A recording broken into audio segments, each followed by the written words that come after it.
Hey guys, Model Man Frank here. What you're seeing here is a first generation Embraer Tucano made by Dynam. We all know Dynam Corporation building some planes. This one here is extra special because this used to belong to Fat Flies RC's collection of planes. I'm happy he gave me the opportunity to actually take control of this aircraft. This aircraft is actually going to go through a paint scheme. As you can see already, I've started to change, the cockpit is already starting to change color. I'm going to repaint this plane in the Brazilian Acrobatic team colors. It's dark blue with a green lightning stripe on the side and then green bands here on the wing. This plane, I believe that these are the colors for the Mauritanian Air Force. I'm not exactly sure. If you know what this color scheme is from, please leave a comment down below and let me know, because I don't know.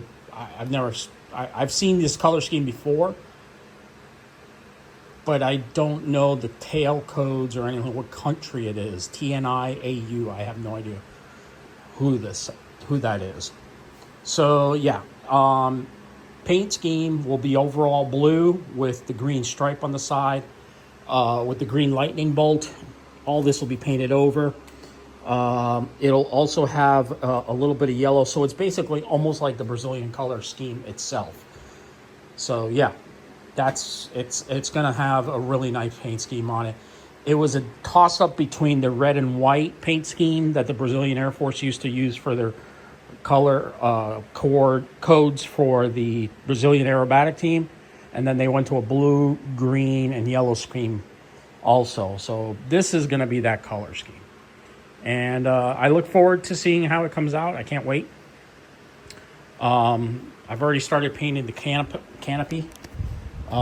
It's starting to bubble in the back because I just globbed the paint on too much, but I'll just give it a light sanding and repaint that area. I did notice something that's wrong with this. This tilts back. I don't think it's supposed to do that. I think that's the design flaw. I'm gonna have to rig something else up for there because it has a problem popping the canopy. I also got a spare fuselage with this aircraft, so that was a good. So I've already retracted the landing gear, so I can go ahead and get ready to remove the wing with the bolts there and bolts there. And then I've already removed the excess hardware, which are the fuel tanks and missiles and all sorts of stuff, which really, yeah, I'm not gonna entertain. So, yep, so stay tuned as this bird goes through a repaint process. All right? We'll catch you guys on the next one. Model Man Frank out.